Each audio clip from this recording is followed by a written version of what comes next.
was December 13th, 1937, and Nanking was on fire. My desire for involvement, initially came from working with Yimou and admiring his work for many years.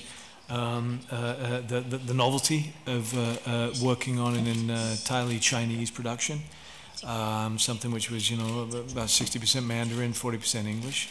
And then also from my initial conversations with Yimou, where he would say to me, hey, I'm not sure if you're accustomed to sticking to the script. We don't like to stick to the script, we'd like to improvise an awful lot, change the script every single day.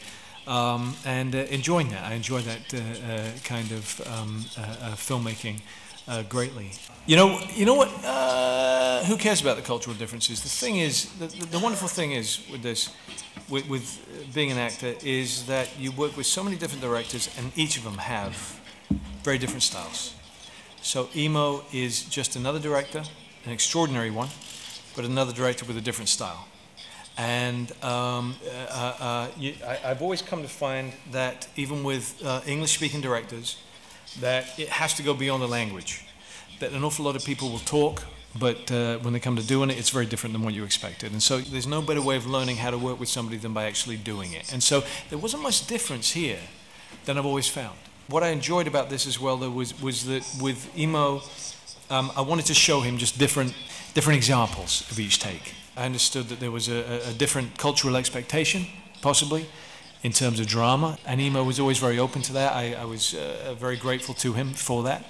And that's what I believe in. I believe, look, if you have a trouble with giving a director very different versions of each take, of each scene, then go be a director, But I'm an actor, and so I want to, if I trust a director, if I admire his work, then I'm going to be very happy to give him variants so that in the editing room he can choose what he wants to do. And so I find it very enjoyable. We had very many funny moments, some moments of misunderstanding, but those are always good moments, ultimately, and fond memories. But that ultimately there was sometimes Yimou's daughter, where's Momo? I don't think Momo's up here, but Momo gave wonderful translation always. But then there were moments when, I don't know, Momo had gone for a cup of tea or something, and Yimou needed to talk to me, and we found that we could actually get some kind of communication across enough that was necessary, And with someone with Yimou who's as good-humored as he is, and you need that when you're making a movie that has such tragic moments as this, that is so poignant. You need that in order to retain that humanity, much in the same way that the characters require that as well.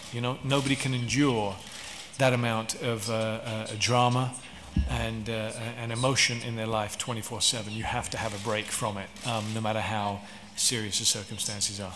Before this movie, the director trained me for like 2 years. I have acting class and English class because I'm just like a blank piece of paper. I don't know how to act. It's my first movie, actually, and I have English class because I have English lines with Christian Bale. Before the movie, and our sisters trained together for like 2 months. We have to learn how to walk and talk like a prostitute in this movie, right? Because we are all students in the university. We don't know how to act like a graceful prostitute, so.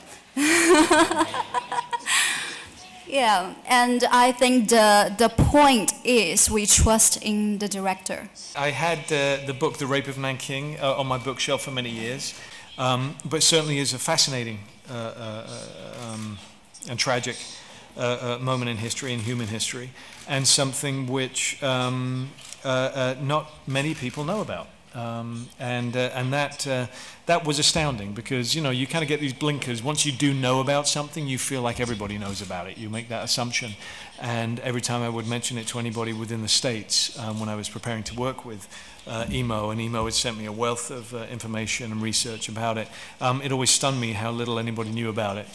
There's obviously the history of it, but more important than that, you go to a personal level, and that is something which nobody can help but feel for and connect with, because it's just human nature that you may hear numbers of 300,000, 250,000, and even the lowest count of numbers are absolutely atrocious and hideous, and just in understanding, hey, they're there but for the grace of God, and so therefore I'm fascinated by it, and what better person to tell the story than Yimou.